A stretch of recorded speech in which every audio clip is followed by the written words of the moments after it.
Hello and welcome to our podcast today. Our names are Rob and Shannon Olson. We are the hosts of Leading Real Life, and it is our goal to help you step into your role as leader in your home. Yes. Which actually brings us to our topic today. Yeah. Which is leading yourself. Right. If you want to be a good leader, you have to learn how to lead yourself first. Mm-hmm. And so that is what we're going to be discussing today. Right. And this is something that applies to all people. Yes. Right? Yes. Because you are a leader. Mm-hmm. Okay, let's start with family and marriage. You are a leader in that. Yeah. No matter what, if you have kids, you're leading them. Yes. This is something we believe. Yeah. But like in your own life, you need to lead it. Exactly. Right? Like this idea that things are just going to get handed to you or things will just fall into your lap is silly. Yeah. And even if it did fall into your lap, you would not know what to do with it if you're not leading your own life well. Exactly. So this applies to everyone. Yes. Married, not married, parent, non-parents, everybody. This is applicable to all people. Absolutely. So we're going to fire through some things that we think are really important when leading yourself. And then at the end, we'll just, again, as we always like to do, just give some really quick sort of tips. Take-homes. Yeah, some take-home stuff that you can apply right away that hopefully help you to lead yourself better. Yes. So the first thing and the first step that you need to take in leading yourself is to understand who you are. That is a tricky one because you can think you know who you are and then, but not actually.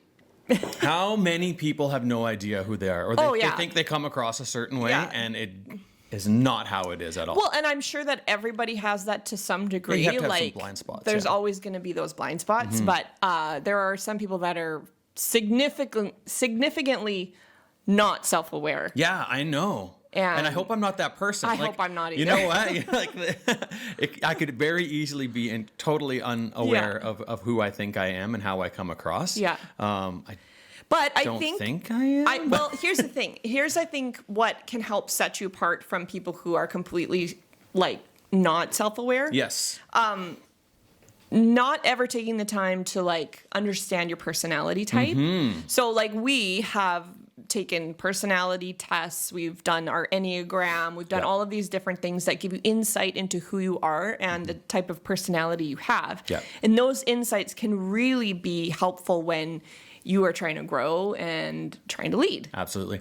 Actually, we did the Enneagram test, and I do have to say that it is uncanny. Yeah. Like how well it knows me. Oh, yeah. Right? Yeah. And so I actually haven't met anybody who's taken the test and said, this is nothing like me. No. I would be suspect that when people say it's nothing like me, that maybe they didn't answer honestly. Or they don't know themselves as well as they think they do. Yeah. Because it is pretty bang on. It can't be 100% bang on every time. Nothing ever is going to be. For example, for the Enneagram, I am almost equally a 7 and a 3. Right. Right? Yeah. But I definitely connect with the 7 more. Yeah. Than I do when I hear things of the 3. Yeah. Right? I am pretty solid 9. Oh, you're a 9. I think, what was my other one that was high? Was it a 2? I don't really know what the 2 is. Nobody knows what the 2 is. I know what mine is. I know what yours is. Yeah. I know what the one in between us is because that's both of our wing. Yeah. But any of the other ones, I'm I have no idea. If you want to have good resources to go to, Ian Morgan Cron. Okay. Is an awesome. He's written a book called The Road Back to You, and it is all Enneagram stuff, and it gives you really great information. Yeah. We have the book, so you need to read it. Okay. But that's just, you can go check him out online. Yeah. He's got his own website where you could find out information on Enneagram. Right. But these personality tests are important to do. Yeah. And I think that some people think that they're selfish or self-focused. Yeah.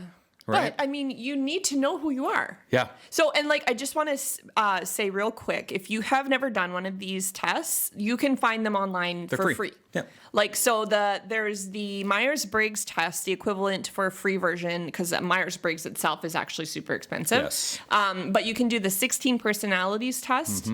Just Google 16 personalities, and you'd have to pay for the full, if you want it, but write-up. it gives you who you are. But it tells and a you, write-up. and it gives you your basic. I always struggle with that one though, because there's too many letters to remember. I'm like a NFJP 2.4 or Mine something. changed slightly. I don't know. The Enneagram one works a little bit better. Yeah, it's one for number me. to remember. Exactly. Like I'm a 7.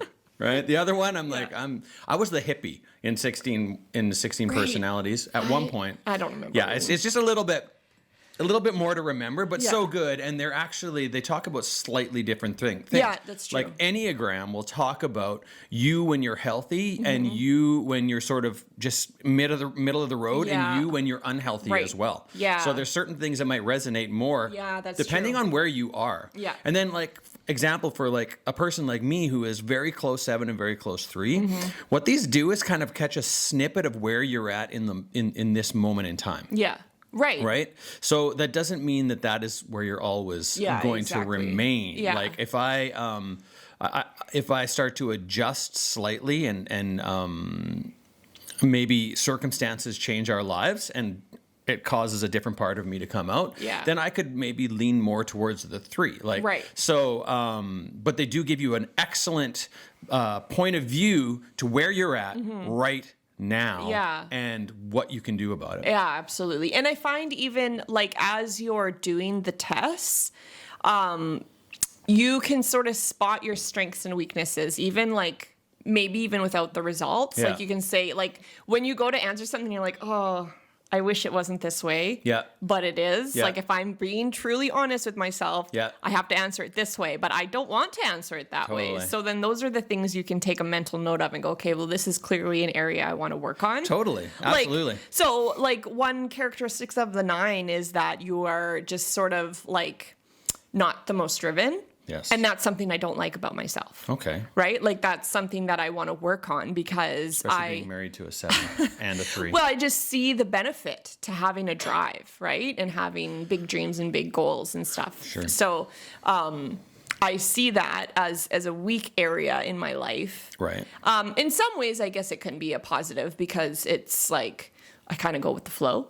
Yeah. But sometimes that's not always the best thing. But well, you do go with the flow, and you're an excellent support. And once you do find out the thing, you can really go after it, right? Yeah. Like a healthy 9 is honestly a ton of presidents of the United States of America have been 9s. Yeah. Right. Yeah. So it's not that you're not driven. It's just when you're, it's hard, maybe harder for you to find that thing that really drives you. Yeah. Walt Disney was a 9. There you go. And like, what a And I dreamer want to he be was. like him. Yeah.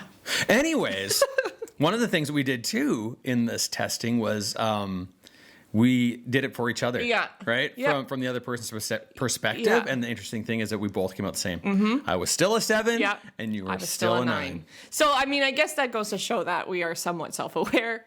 Somewhat self-aware, hopefully. Yeah. Right? Yes. So in that, once you dig in and you start to look into who you are as a person and understanding who you are as a person, I think it's a really good thing to really label out, write out, define your strengths and your weaknesses. Absolutely. Because here's something that I think that our society sort of pushes these days, and that's that you are who you are, right? And you don't need to change. That's silly. I mean, if we are wanting to grow as human beings, we should always be looking for things that we need to change about ourselves. That doesn't 100%. Like, it doesn't mean that you need to, be really hard on yourself and say that I'm suck and I'm the worst kind of person ever. But be realistic. We all have areas in our life that are like, areas of weakness that we need to work on. And that is going to help us as people. It's going to help us in our marriage, our relationships, our work life, and as parents. Yes. Like always trying to be aware of those kinds of things. And it can be tiring sometimes, but you know what? The other part of it is that you are going to be different tomorrow than you are today. Yeah. No matter what. Yeah. You are going to change over time. And the only difference is, are you going to be a part of controlling how you change? Yeah, are you going to be a part of changing for the better? Or are you going to allow circumstances and emotions to be the thing that control you? Or even like are you going to let people's opinions on social media be the thing that changes your mind or controls the way you think? Yeah, exactly. Or who you decide that you want to be? Yeah. Right? You are going to be different in 10 years. Yeah. Oh, absolutely. I am definitely a different person I was when we first got married. I agree with that. And that's a good thing. Yeah. Well, we should hope to be changing and maturing and learning as we age. Yes. Like, who doesn't want to talk to someone who has lived their life, right? And get advice from someone who has gone through all these things and ask them, how did you get through? How did you la la la? You want to get advice from people who are older than you. So that means that we recognize that as you grow and as you age, you learn and you change. Yep. I am glad I'm not the same person I was when I was 16 years old. I'm definitely glad, and you would be glad that I'm not the person I was when I was 16 years old. I am pretty sure that's true. But here's a very key factor to this understanding who we are. We have to be honest with ourselves. Yeah. Right? Oh, yeah. So, we are people of faith, and there's something in Scripture that says, search me, search my heart, God, and know it, and then test me and know my anxious thoughts. This is really sort of a deep prayer for a human to say, look inside of me, right? And let's get deep, and let's get real, and let's get honest. Yeah. What's going on here? Yeah. And so for someone like me, for example, being a 7, I'm a big dreamer. I have all these things I want to do. I get excited. I can get people excited, and I'm creative. But there are things that are just a part of me that need to be worked on. For one, I am so not administrative, right? Like the thought of administration just makes me want to roll over and die. Right. It's so boring. But without administration, you don't get things done. Without order, you cannot accomplish the vision that you even set out, right? So we need to be able to be completely honest. So when I say, okay, here are my strengths, but these are my weaknesses. I am not administrative.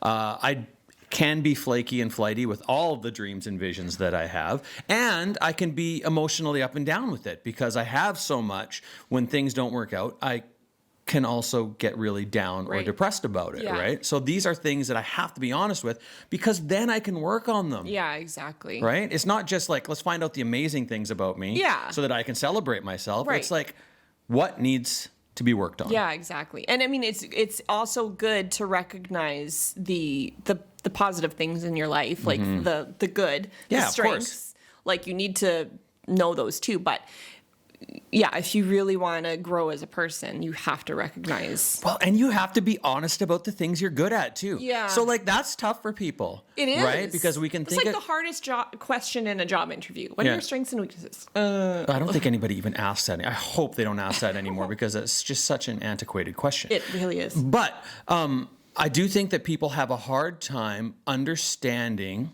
for the most part, what they truly are good at. Yeah, because I think you touched on it before, is it feels like self-involved. Yeah. To be like, well, I'm good at this and I'm good at, you feel like, okay, I'm really full of myself when I say those things.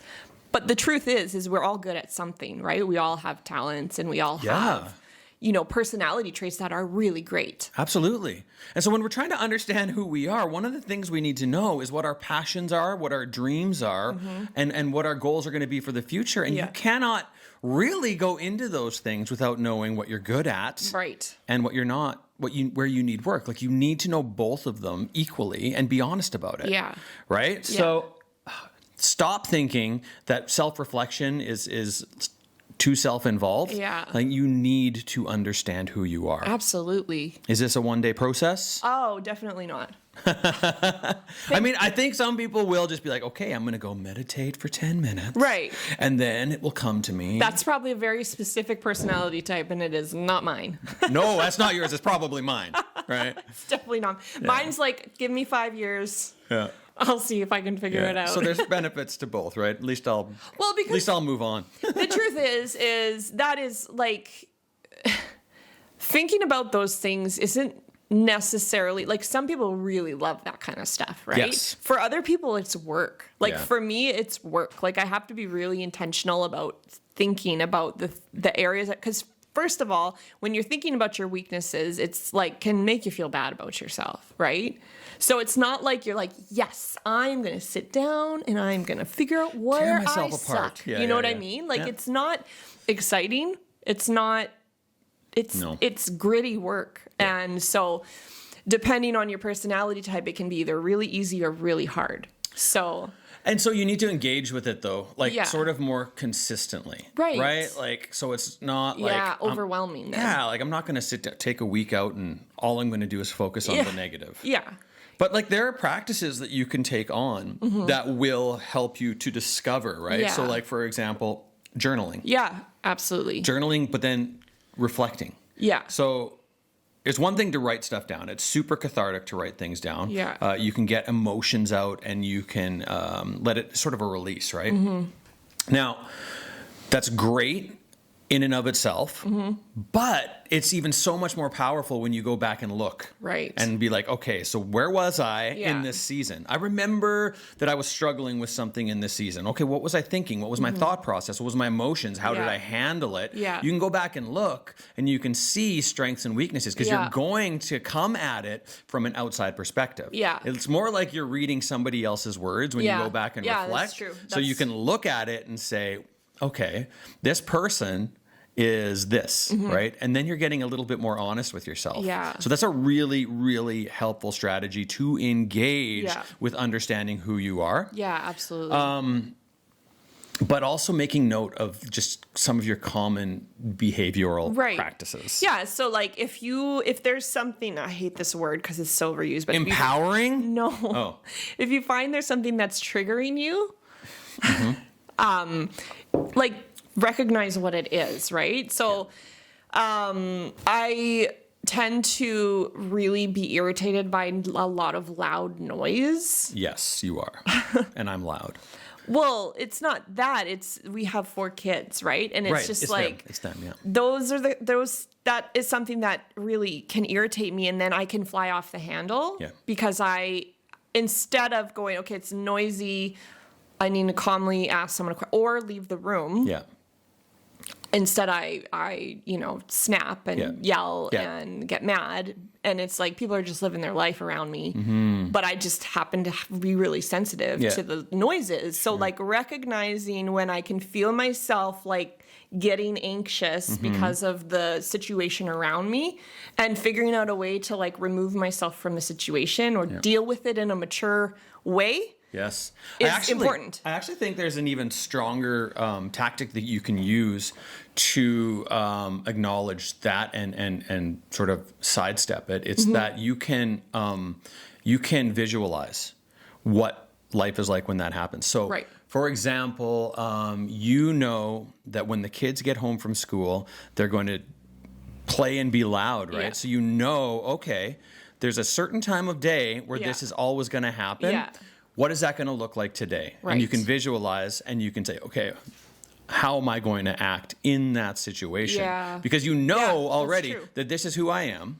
And then you can go, but this is who I want to be in that situation instead. So you've already gone ahead. It's not a surprise when it happens, right? What we tend to do is not acknowledge these situations and we wait for them to happen. And then we hope that our response is strong enough. Yeah. But our responses also require willpower, and willpower is only so strong. Yeah, that's very true. Nobody has 100% willpower. No. And if you've been having a bad day already and you're not making a mental note okay, I'm stressed out and I'm likely to fly off the handle way easier than normal, you have to be aware of those things. Yeah, absolutely. Right? So here's my example of all of this. Okay. Right?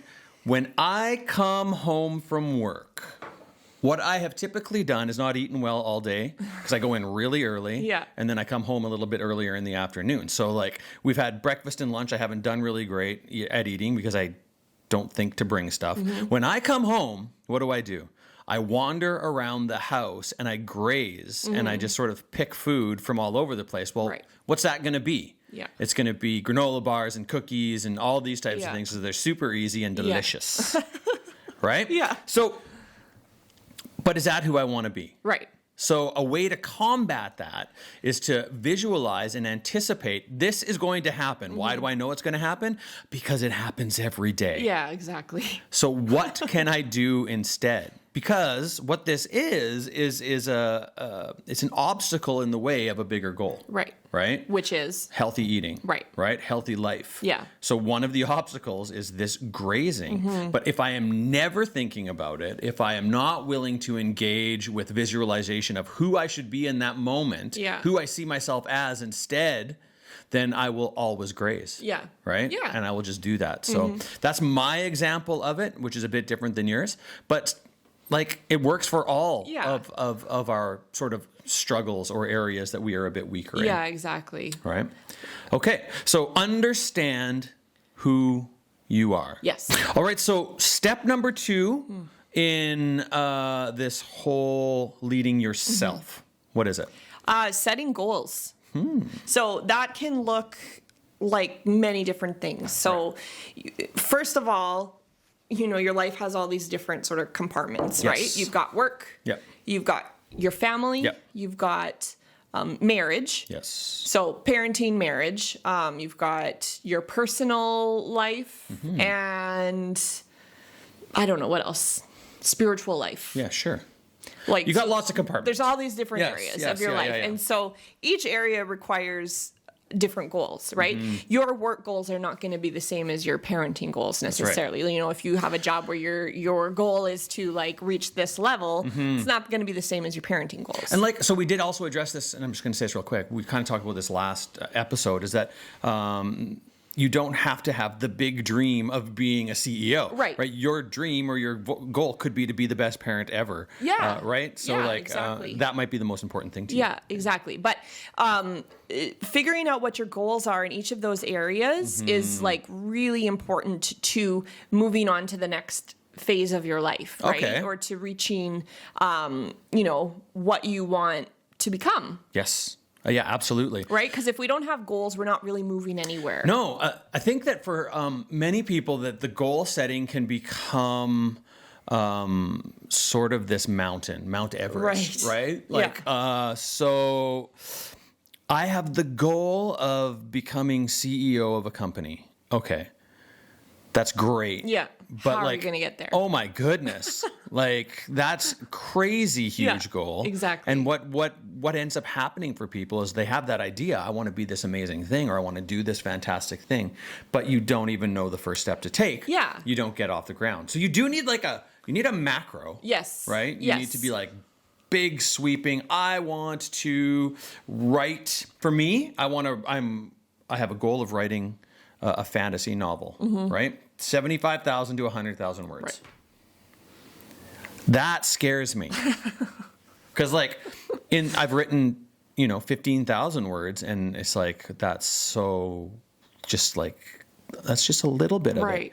And there's so much that goes into that. Yeah. To writing the novel, right? Like there's world building. There is the naming of cities and towns and bodies of water and rivers. Like, I guess rivers are bodies of water. They're running, they're meandering though. There's coming up with characters. There's story and plot. And what's the difference between story and plot? And what's the political climate like? There's just on and on and on stuff to think about. Yeah. And when you look at it that way, because my goal is to write a book. Yeah. That seems undoable. It seems impossible. Yeah. Right? Yeah. But instead, what you do is you take the macro and you go, okay, what are the micro things that need to happen? Well, I just listed them all. Right. Right? I just listed so many things that need to happen. But I don't need them all to happen at the same time. Yeah. Like, I don't need to know every character's name at the same time as every body of water. So, for me, what I've done is I've narrowed it down into smaller chunks, things that I can handle that I know need to be accomplished, and that's where my focus is. So, like for me, it's this month.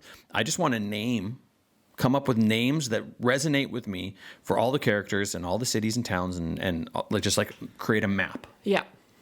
And that's it. And I don't have a story out of that. Right. Right. Yeah. But that's key. Yeah. And once that's done, it's like, okay, now I need to move on to the next step. Yeah, exactly. And then my next step is going to be to develop the storyline, right? Yeah. So once you tackle these small goals, boom, boom, boom, boom, boom, eventually what you end up with is a novel. Yeah, exactly. Right? Yeah, you just need that starting point. Yes. And like to get specific, right? Like you say, I'm gonna do this month, and then once I'm done that, then next month I can move on to this. Exactly. Yeah. So like, I mean, even say you do want to write a novel. Yeah. Sit down and go, what do I need to do? That's my first goal. Right. My first goal is to sit down and figure out what I need to do. Exactly. And then once you do that, cool. Yeah. Now I move on to the next step. Yeah, exactly. Right? And that plays out for so many other things, right? Like, let's try and think of a family goal. Right. What would be a goal for our family? A goal for our family would be to, I don't know, take a vacation. To Disney World. To Disney World, of course. All right. Well, now that's unfortunately a bad example because what we tend to do is just book a trip to Disney World and then go. That's not good though. That is so not good. This is where we're going. Okay, so for anybody who's listening, like, this is for us too.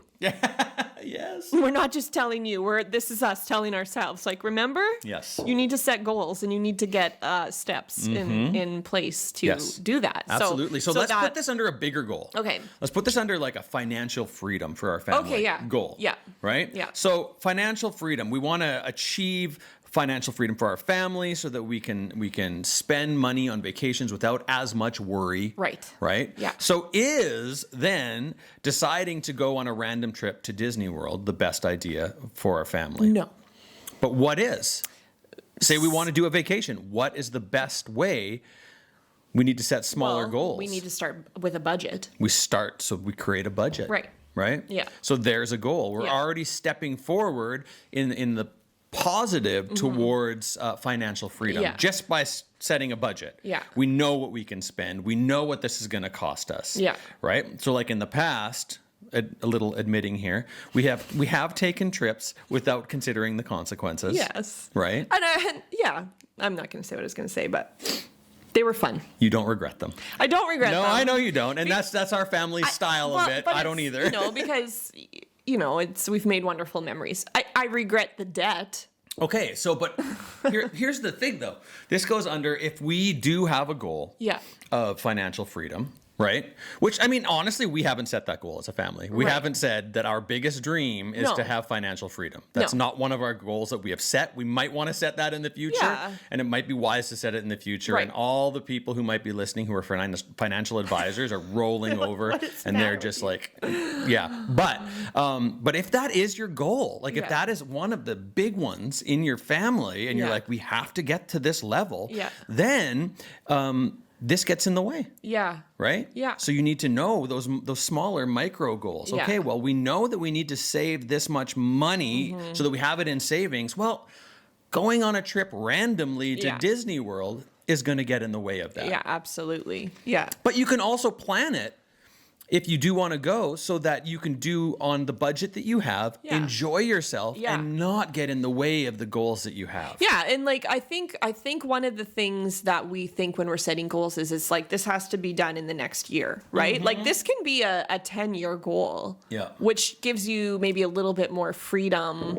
to do those things and make the memories with your kids when they're young. Absolutely. You know what I mean? And then but you scale it back. Right? You don't go and spend the most money possible. You go, as cheap as you can because you're still going to have a good time no matter what. Yeah. And but you just go, okay, so what is reasonable for our family? That's right. Yeah.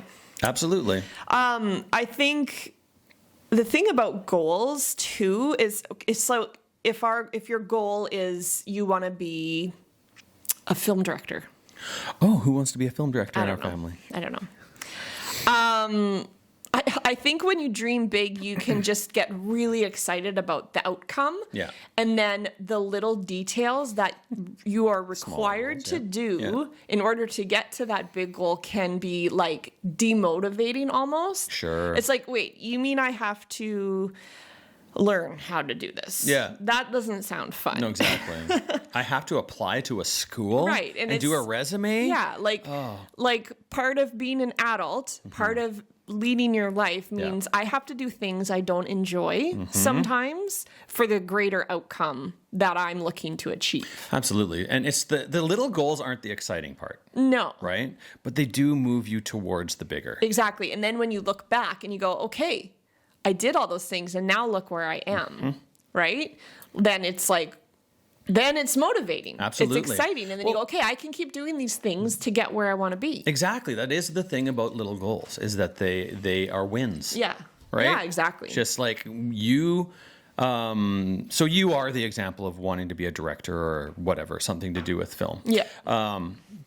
But like, look at what applying to school and being accepted into school has done for you. Yeah, was exciting. Yeah. And you're motivated to go into the next step. Exactly. Right? But if I were to just say, direct this movie. Yeah, I'd be like, You're like, I don't know how to do that. Be garbage. I don't know how to do that. Yeah. So, and then the other part then in with that is that, like, with the little goals, there isn't going to always be success. No. Oh, definitely not. Right? Like, I'm going to say, I will write 10,000 words this month. And I end up writing 4,361. Right. Yeah. But what we cannot do is let that derail you. Yeah. Right? And the thing is life is always going to get in the way of your goals. Always. Like us in this podcast. Yeah. We've been trying to do this for months, and it's just, there's always something. Yeah. There's always something. Even today, as we were going to go do this, Lainey would not go down for her nap. No, which she normally, like, might take a few minutes, but normally she goes down. It took 45 minutes. Yeah, and we have a small window to shoot this. And so we could have just gone, you know what, never mind. Let's just do it another day. And we've done that before. We have definitely done that before, which is why it's finally getting up now and not 2 months ago like we hoped it would. Like we hoped it would. But the thing is to not go, okay, forget it, and then you just quit. Yes. Or let it die. Yeah. Right? Like, keep going because there's always, your kids are going to get sick. You're going to get sick. You're going to have an unexpected bill that pops out of nowhere, right? Like, I remember one time, gosh, in our marriage, our financial state has always been a bit of an up and down, right? Yeah. So because of all our trips to Disney World. I mean, there's lots of circumstances, and we're not going to get into all that. But I remember one time we were like, going to get a decent income tax return. Yeah. Right? And like, hey, we can put this on our credit card. We can get our debt down. Yeah. And then we were trying to do something in our bathroom. I forget. We were just changing the sink out or something. Oh, yeah. And one of the pipes popped open. Yeah. Right? And there was a flood in our house. Oh, there's tons of things like that happen. Yeah. How about when we sold our house and like 2 days before the people came to look at it after they had already agreed to purchase it, there was a flood throughout the city. Yeah. And then they said, we want to knock off $5,000 because your basement flooded like every other house in Saskatoon. Our house had never flooded. No, that stuff before. definitely happens. So you have to, you need to expect those things. Yeah, but how are you going to handle them? Exactly. Right? And that goes back to, honestly, visualization. Right. Right? Knowing who you want to be in those kinds of situations is super important. Are you gonna panic and throw your hands up in the air and give up? Yeah. Or are you gonna put your head down and say, okay, this is what we do. This is how we get through this. Yeah. It's not the end of the world. No. We'll make it through. And when COVID first hit, everyone was panicked. Yes. And I mean, there may be some people who are still, but now it's just, we've learned to live with it. Yeah. It sucks, but this is how it is right now. Yeah. And eventually it'll be behind us. No. Eventually we'll be like, remember those 2 years when... Yeah, so you cannot let failure derail your plans. Yeah. It's a part of life. Like, so... Yes. One thing that I want to say about it, and like the idea had come to me actually while we were talking, and I've got to make sure that I can get back there. Okay. But we have to, this is it, we have to start looking at these things like a lifestyle, right, and who we are. Mm-hmm. When we set these goals, these are who we want to be, mm-hmm, right? So I want to be a person who creates worlds. Yeah. That takes creating worlds. That takes naming names. That takes doing all these things. Yeah. What we tend to be more like is people who on January 1st decide that we're going to lose 30 pounds. Right. Right? We work out for 2 weeks. We don't see any change and go, well, I'm done. Yeah. Right? Because sometimes these little goals aren't going to be the big thing. Like they're not going to be Yes. some little goals that we make are not as motivating as others. Right. Yeah. Right? So true. So like me sitting and thinking around a novel going, what is the political climate Yeah. of these people Right. might take a long time. Like just sorting through that might take a long time. Yeah. And in this big spectrum of tangible things, there won't be much. Yeah. Right? There's not 30 pages of words there with that. Yeah, Right? So exactly. I'm not going to be necessarily celebrating. Yeah. But it's a part of the process. Yeah. It is not this easy thing. I'm not going to see muscle built from it. Right. It's just going to be something I have to do. So we have to make sure that we Yeah. see ourselves in the role of doing the things that need to be done, Yeah. whether we see outcomes or not. Exactly. Right? Like this podcast. Yeah. If we have 10 people listen to it, we have to keep going because like who knows who it's going to hit. Exactly. And who knows how it's going to grow and who knows when it's going to grow. Yeah, exactly. And then with as far as like the little failures that we experience, we can look at those and like we learn a lot from those things. Yeah. Right? Like I remember watching this thing about the Disney parks and when they were creating the Matterhorn ride or something, they literally created it to fail. Yeah. So they knew what not to do. Yeah, exactly. Right? And they kept doing that Yeah. and doing that Yeah. and doing that. And so like even with the podcast, we recorded the first episode 3 times. We did. Because the first 2 didn't work. The one time, oops, we didn't connect the audio right and we had no sound That or sounds something like us. happened. Is our audio connected? Yes. Right? And so, but we now know Yeah. we will not make that mistake again. Point our task cam the right way so we Yeah. can see whether it's connected or But not. all of these Learn. things are just opportunities to learn and be better and go, Absolutely. you know what? You made a poor financial decision once before. It's not the end of your life. Yeah. No. You just are going to make wiser decisions from now on. Yeah. So you need to understand who you are. Yes. You need to set goals in your life, Yes. right? Based upon what your hopes, your dreams, your vision for your life Mm-hmm. is. And then you need to Prioritize your schedule. prioritize. These are those things that are like not the most exciting, right? But it's important. I think they're actually kind of exciting. Well, prioritizing. I don't. No, I do because I think that what you end up doing is really getting into what matters to you, and I Yeah. think that that's exciting. I guess, yeah. Well, it's not exciting to tell people no, No. but I think Definitely it's not. exciting to say okay. It is when you look at the greater goal, right? It's when you say, okay, when I'm going to prioritize, then this is going to allow me to reach my goals. Yeah. Then yes, Because it like, is exciting. what are you doing? You're looking at your non-negotiables. Yeah. Right? Yeah. You are saying, in my family, financial freedom is the most important thing. Right. Like, I think it's exciting to be certain, Yes. right? Yeah. To be certain about what you want Oh, and where you want to go and absolutely. what you want to do. I think that's awesome. But in that also, you need to know then, like, what can you take off your plate? Yeah. Yeah, exactly. Because I think we have a tendency to want to say yes or I can handle more when that's just not the case. Yeah, exactly. So yeah, once you've set your goals and you go, okay, these are my priorities, then you can begin to underneath those goals list what are the things getting in my way. Yeah. Yes. And that doesn't mean like your family is always going to be a priority, Yes. right? Your job, They better be. Your financial what you signed income up for. is a priority, Yes. right? You cannot abandon your responsibilities to chase after your goals. No. Ever. Like that's No. not an option, right? So when you're listing your priorities, your family, your job Yes. are likely going to be at the top of your priority, right? Absolutely. So food. Yeah, exactly. Yeah. We need to eat. That means I need to So, work. yeah, usually you have for 8 hours of the day that are like, I am at the office. Yeah. Whatever the case, whatever And the that situation. doesn't mean like, so maybe your goal is a different job, right? So Yeah. you work towards that, but that doesn't mean that you should just quit your job unless, you know, Oh, you've won the goodness. lottery and Yeah. you have the financial means Yeah. to support yourself and your Yeah. family. You can't just quit. You have to take the steps you need to do to get to that new job, which I don't know, take classes Well, on the side. Yeah, the thing about going after your goals. Okay, so this whole thing is lead yourself. Yeah. Leading yourself is responsible. Yeah, Right? it is. Like just going willy-nilly after everything is not responsible. No. And that is not leading yourself well. The best leaders in the world know what they are prioritizing. They know what's important and they know what is going to move the ship the right direction Yeah. at the proper speed. Yeah. right? Yeah, exactly. So like if we're just thinking, like, do not hear us and say, I need to drop everything, go after my dreams. Yeah. Right? You need to understand what your dreams are 100%, Yes. but then you need to figure out what the proper way to get there is. Exactly. And that's why making your prioritization schedule, all of that is super, super important. So can we think of an example for this? Like for me, it's going to be if we decide that I will go after my master's degree, I have a job and I have a master's degree. Yeah. I can't quit my job. No.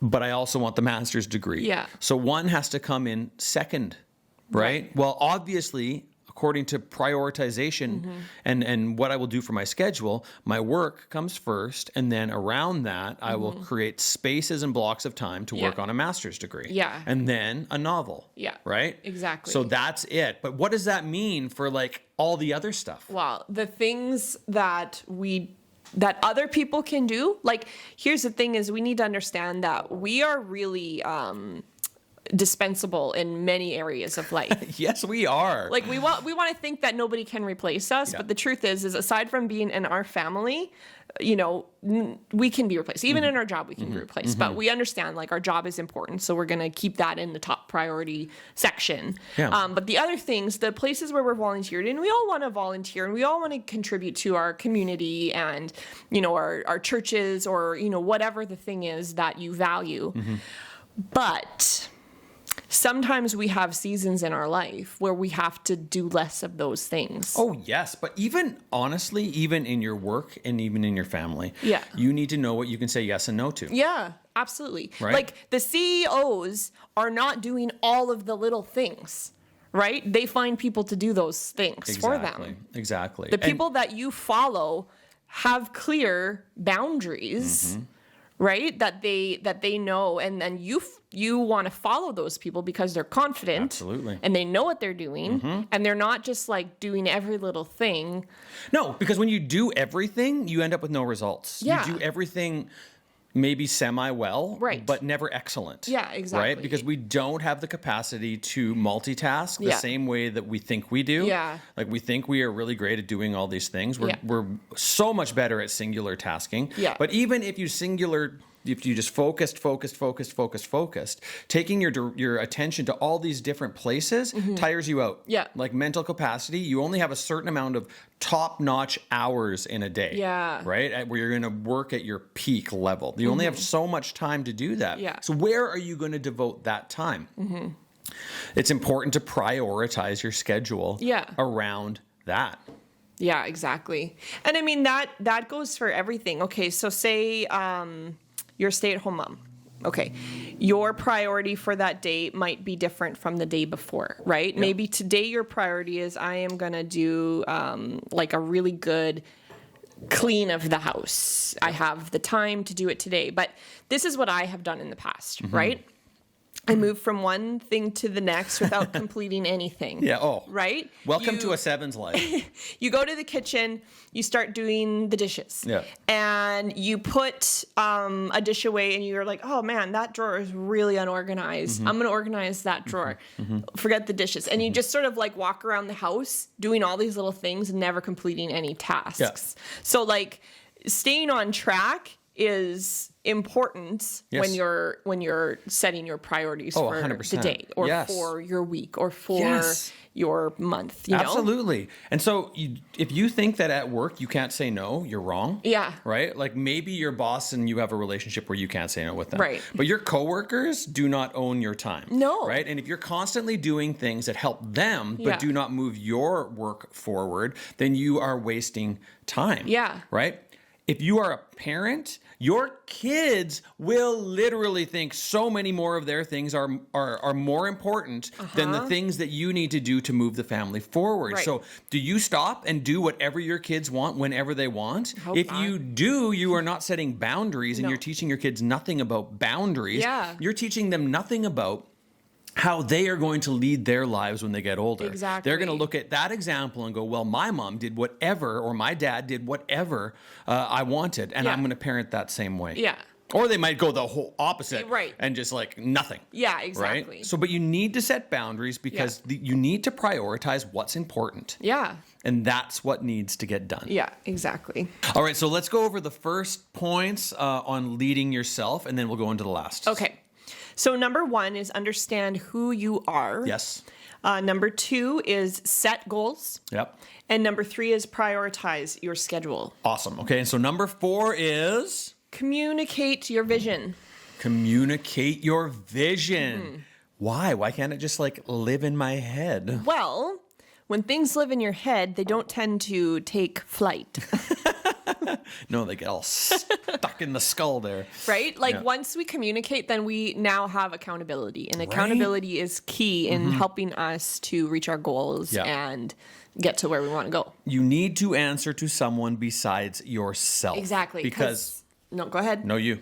It's really easy to make excuses when it's just your own. Absolutely. thoughts. And it is also easy to think you've done amazingly well when you have not. It's true. Right? So like when I wrote the kids' book, The You Inside You, if it just stayed with me, it would not be what it is. Right. Right? Yeah. Like we communicated to other people our vision, which is why we got an artist who was as amazing as Madison is, which is also why we had a focus group who told us where areas were not good and we rewrote and we rewrote. Yeah. Right? Because we communicated our vision. Exactly. And it is done. Yeah. Right? If it just lived in my head, it would not exist. No. Like I needed you. Yeah. I needed Madison. Yeah. We needed the focus group. Yeah. All of that had to come together for this goal to be accomplished. Exactly. Yeah.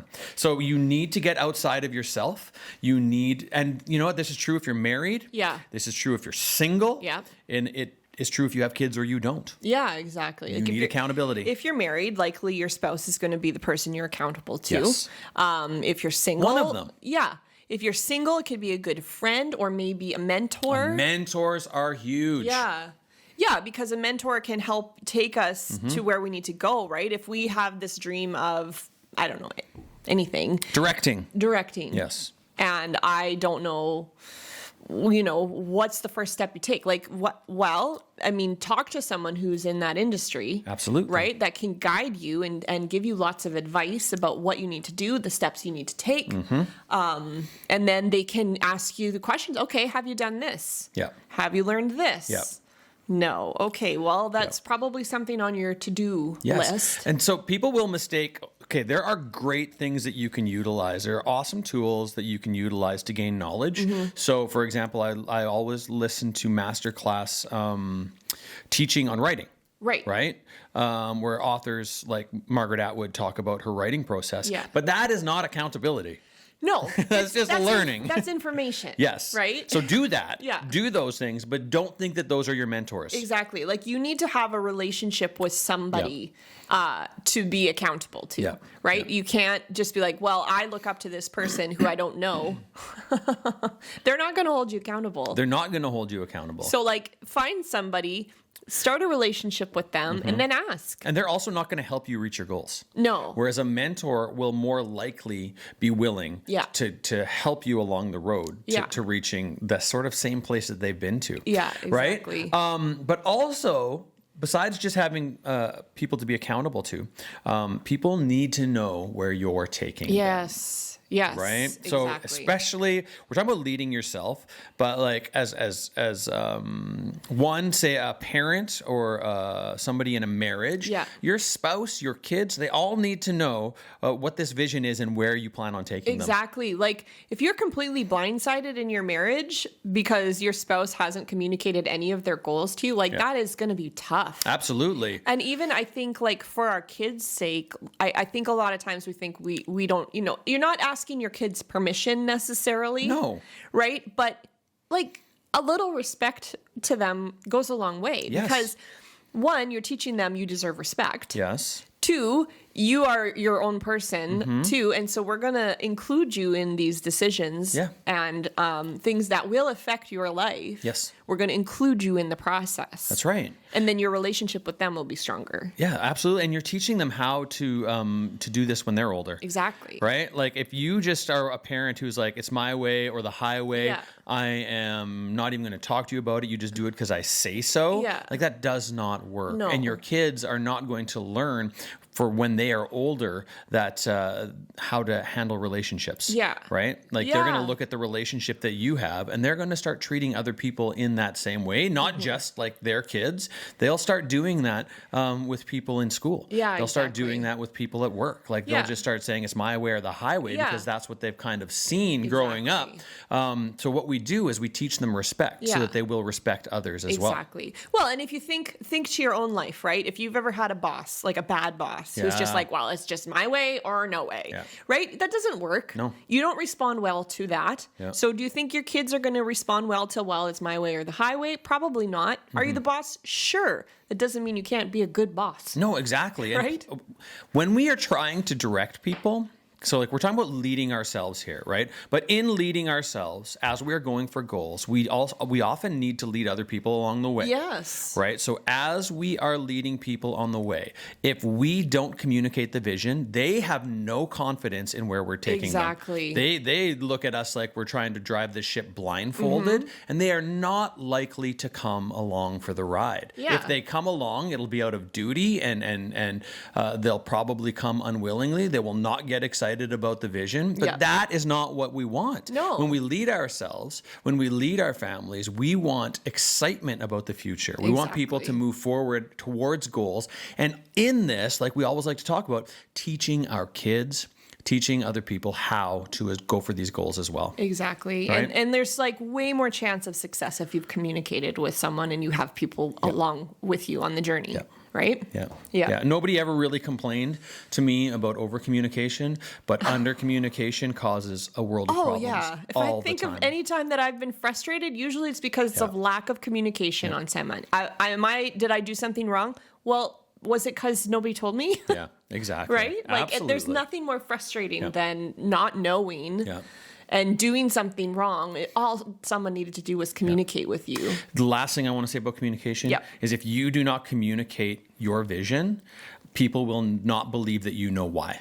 Right. You do not know your why. Yeah. And that's what people always ask. Yes. Right? So like, I see that you want to do this, but why? Yeah. Right? Why are you doing this? Yeah. And what does this have to do with the bigger, deeper question of why this needs to get done? Yeah, exactly. So that's kind of it for leading yourself. I mean, there's a lot of other things. Oh, and I mean, there are so many, articles, books, like Brené Brown. Oh my goodness. Check her out. I mean, absolutely. Carey Nieuwhof. Yeah, like if you want to lead, you need to do the things you like: reading the books, watching the TED Talks, like try and find some time to like better yourself and find really excellent leaders who are speaking on these kinds of things and listen to them because they have great advice. And then I would say also make sure that you are writing down where you're at and reflect on it. I think that those two things are really important. Don't just write and leave it.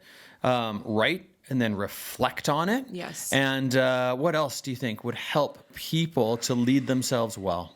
I think just believe. Yeah. You believe that it can happen. Just keep moving toward it. Like, don't believe it's not going to happen. If you start out from a position of this can't happen, you're starting from a position of failure. Yeah. And while we do always talk about like failure is something, it's growing. It's not the end of the world when we fail. It's good to fail sometimes. Yeah. But you cannot start from a position of a lack of belief. Yeah. You cannot. There's no point. So I would say make sure that you believe in the thing that you're doing, which goes back to really knowing why you're doing it. Exactly. Makes me think of Ted Lasso when he puts the belief sign up on top. It inspires. It encourages. Oh, I thought you were saying high five. We just high-fived. You know what? I listened to a podcast on the power of the high five. Anyways. I mean, there's nothing worse than being left hanging, right? Know, but when someone returns your high five, you're like, yes. Yeah. It's like a bonding experience. Yeah. But there's actually power in the high five without words. It's just this whole thing. It's really, really interesting. Yeah. All right. Next podcast, we're actually going to be talking about the qualities of a leader because, if you want to lead well, you need to know what are the qualities that you want to... What does that look like? Yeah, What does a person who leads well look like? Exactly. So we hope that you will join us. Yeah. If you have not already subscribed to our podcast, please hit the subscribe button. Yes. Give us whichever won your wife. It's like Apple Podcast or Spotify or whatever. Yeah, wherever you listen to your podcasts. Yeah. And we'd love if you gave us a review. That would be super helpful to help us get out there. And also, you can find us on Instagram. You can find us on Facebook. You can find us on our website, leadingreallife.com, and YouTube as well. And we always want conversation. If there's anything here that struck a chord, talk to us about it. If there's anything that you slightly disagree with, talk about it. But always, always, always be respectful. Exactly. Because we do not tolerate bullying. No. Because that's not fun. No, bullying is stupid. Shouldn't call things stupid. No. All right.